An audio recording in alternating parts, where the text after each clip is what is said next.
Right incident కి సంబంధించి breaking news చూస్తున్నాం. విశాఖ జిల్లాలో గుర్తు తెలియని యువతి దారుణ హత్యకు గురైంది. దాకమర్రి ఫార్చ్యూన్ లేఅవుట్ సమీపంలో ఓ యువతి మృతదేహం సగం కాలిన స్థితిలో కనిపించగా స్థానికులు పోలీసులకు సమాచారం అందించారు. ఘటనా స్థలానికి చేరుకున్న పోలీసులు యువతి మృతదేహాన్ని పరిశీలించి యువతి వయసు సుమారు 25 సంవత్సరాలు ఉంటుందని ప్రాథమికంగా నిర్ధారించారు. అయితే నిందితులు యువతిపై పెట్రోల్ పోసి తగలబెట్టారని గుర్తించారు. మృతదేహం సగం కాలి ఉండడంతో మృతురాలి వివరాలు తెలియదని వెల్లడించారు. అయితే యువతిపై అత్యాచారం జరిగిందా, ఆమె ఎవరు అనే వివరాలు పోస్ట్ మార్టం తర్వాత వెల్లడిస్తామని పోలీసులు తెలిపారు.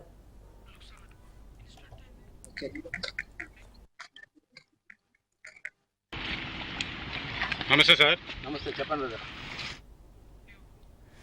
విశాఖ జిల్లాలో గుర్తు తెలియని యువతి దారుణ హత్యకు గురైంది. దాకమర్రి ఫార్చ్యూన్ లేఅవుట్ సమీపంలో ఓ యువతి మృతదేహం సగం కాలిన స్థితిలో కనిపించగా స్థానికులు పోలీసులకు సమాచారం అందించారు. ఘటనా స్థలానికి చేరుకున్న పోలీసులు యువతి మృతదేహాన్ని పరిశీలించి యువతి వయస్సు సుమారు 25 సంవత్సరాలు ఉంటుందని ప్రాథమికంగా నిర్ధారించారు. అయితే నిందితులు యువతిపై పెట్రోల్ పోసి తగలబెట్టారని గుర్తించారు. మృతదేహం సగం కాలి ఉండడంతో మృతురాలి వివరాలు తెలియలేదని వెల్లడించారు. అయితే యువతిపై అత్యాచారం జరిగిందా, ఆమె ఎవరు అనే వివరాలు పోస్ట్ మార్టం తర్వాత వెల్లడిస్తామని కూడా పోలీసులు తెలిపారు.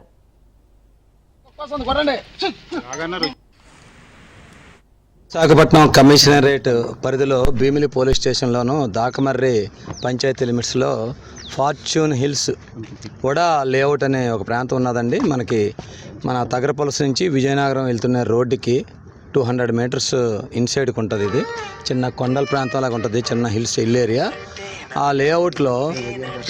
లేఅవుట్లోను మనకి ఇప్పుడు మార్నింగ్ మాకు భీమిలి పోలీస్ స్టేషన్కి వచ్చిన సమాచారం ఏంటంటే ఎవరో ఒక మహిళ చనిపోయి ఉన్నదని చెప్పి మా భీమిలి పోలీసు వారికి సమాచారం రావడం జరిగింది.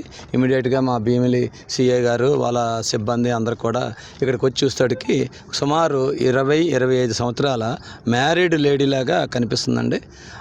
అక్కడ ఆమె ఆఫ్ బర్న్ అయి ఉన్నది, గుర్తుపడడానికి వీలు లేకుండా ఎవరో గుర్తు తెలియని మహిళ మృతదేహం ఉన్నది.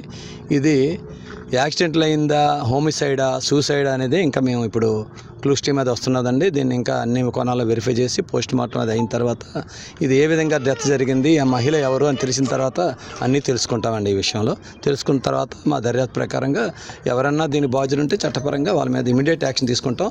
విశాఖపట్నం కమిషనరేట్ పరిధిలో భీమిలి